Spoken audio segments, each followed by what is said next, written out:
You take a bite of a Spanish bread that is still slightly warm.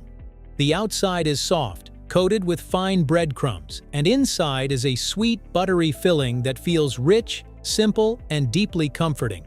But the strangest thing about it is not the taste. It is the name. Because Spanish bread is not really a traditional bread from Spain. In fact, almost everything about it feels unmistakably Filipino. So why does it carry the name of somewhere else? Why is it called Spanish bread instead of Filipino bread, if it feels so familiar and so at home in the Philippines? By the end of this video, you will understand exactly why it got that name, and you will also learn a simple 5-second rule that can help you make Spanish bread better. Let's get into it right here on Secrets of Simple Things.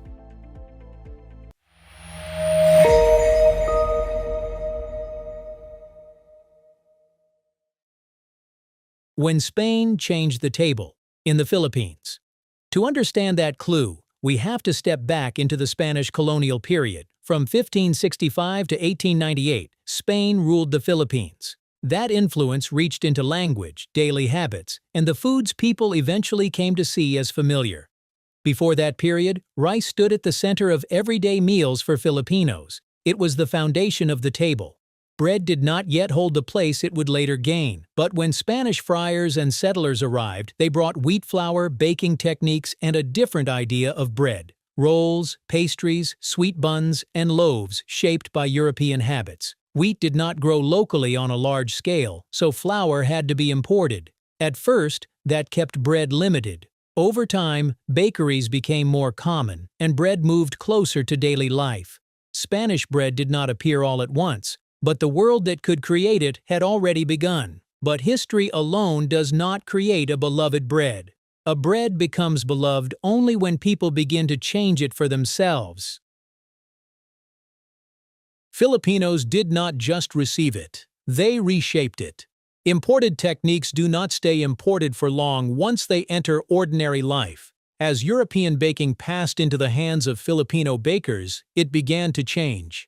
This was never just a matter of copying foreign bread. The dough became softer, the flavor leaned sweeter, butter was used more generously. The texture became gentler and easier to love. These changes reflected local taste and a food culture that made room for small, filling breads eaten as naturally at merienda as at breakfast. That is what makes Spanish bread important. It was not lifted whole from Spain and placed unchanged into the Philippines. It took shape there, where European methods met Filipino preference and turned into something else. In that sense, Spanish bread belongs to a larger pattern in Filipino baking. A borrowed structure transformed so thoroughly by local taste that it begins to feel native. And once local bakers began changing the bread itself, the next mystery was the name. Why did people put the word Spanish on food? In the colonial world, the word Spanish did not always function as a strict label of origin. It suggested European influence, refinement, quality, and sometimes prestige. So when that word appeared in the name of a food, it did not necessarily mean the food had been taken directly from Spain without change. The name pointed to influence, style, or the cultural weight of the colonial order. That is why Spanish bread makes more sense as a cultural label than a geographic claim. The same logic appears in names like Spanish sardines or Spanish rice. The word Spanish did not always mean born in Spain. It could also mean shaped by Spanish influence, or simply elevated by association. But the most convincing proof is not in the name, it is in the bread itself, because once you look closely, Spanish bread is a clear blend. Panish bread is a very clear blend of Europe and the Philippines. Look at its structure, and the European side appears immediately. It is a yeast-raised dough. It needs proofing time. It is shaped into a roll and baked as a soft bread. But the experience of eating it moves in another direction. It is softer, sweeter, and more comforting than what many people imagine when they think of older European breads. It does not feel formal or distant. It feels made for bakery shelves and afternoon cravings. That is what makes Spanish bread so revealing. The technique points back toward Europe, but the final result feels shaped by Filipino life. It is not half Spain and half Philippines in some neat balance. It is a bread with a European frame and a deeply Filipino everyday identity, and nowhere is that Filipino identity more obvious than in the filling. The filling is the most Filipino part of the bread. At first glance, what people notice is the outside, the soft roll and the breadcrumb coating. But the part that speaks most clearly is hidden in the center.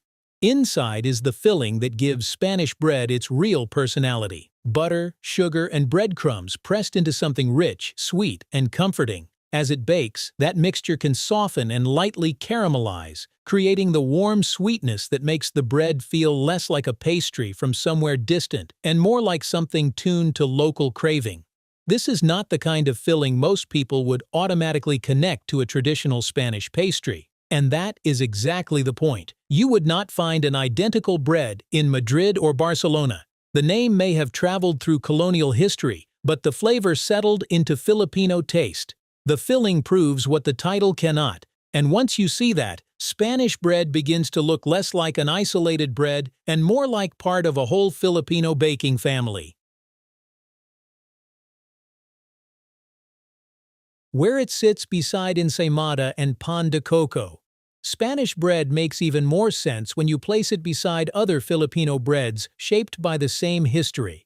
Take Ensaymada first. Its roots are linked to the Spanish ensaymada from Majorca, but the Filipino version grew softer, sweeter, and richer, often finished with butter, sugar, and sometimes cheese. It kept a distant memory of the older pastry, yet became far more local in taste and feeling. Then there is pan de coco, another soft bread built on adapted baking methods but filled with sweet coconut, an ingredient that feels unmistakably at home in the Philippines. Spanish bread belongs comfortably in that same family. It is also a yeast bread, also transformed by local preference, and proof that imported techniques rarely stay unchanged. The difference is that ensaymada can still feel more festive. Spanish bread feels humbler. It is easier, more ordinary, and more woven into daily life. That may be why it endured so deeply. It became a bakery bread, a merienda bread, the kind people buy warm without needing a special occasion. And that is why Spanish bread matters more than its recipe. It is not just something people made, it became something people remembered. Its symbolism and why the classic version still wins. That memory is part of what Spanish bread symbolizes. It shows the Filipino ability to receive something foreign without leaving it untouched. What arrived through colonial influence was bent toward local life, taste, and affection. A trace of empire was turned into something modest, comforting, and familiar enough to belong to ordinary people. That is why the name Spanish bread survived even after the bread itself became unmistakably Filipino. Today, the bread keeps evolving. Some bakeries fill it with ube, cheese, chocolate, or newer flavors, but the classic version still holds the strongest place. It carries the smell of the neighborhood bakery, the memory of childhood snacks, the rhythm of merienda, and the feeling of home that newer versions can imitate but rarely replace. For many Filipinos overseas, one bite can feel like childhood, and maybe that is the final surprise. A bread can carry history in its name, but what keeps it alive is still the way it is made. The 5-second rule. If you ever make Spanish bread yourself, there is one habit that can save the whole batch. Do a quick dough check before you trust the recipe more than your eyes and hands. First, make sure your yeast is alive. Whether you use active dry yeast, instant yeast, or fresh yeast, dead yeast means the dough will never rise properly. Then pay attention to visual cues. Not every flour behaves the same way, and dough does not always match the clock printed in a recipe. If it still feels wet, that does not always mean it needs more flour. Sometimes sticky dough simply needs more kneading. As gluten develops, the dough often becomes smoother and more elastic on its own. Adding more flour too early can make the finished bread heavier than it should be. And finally, do not overproof it.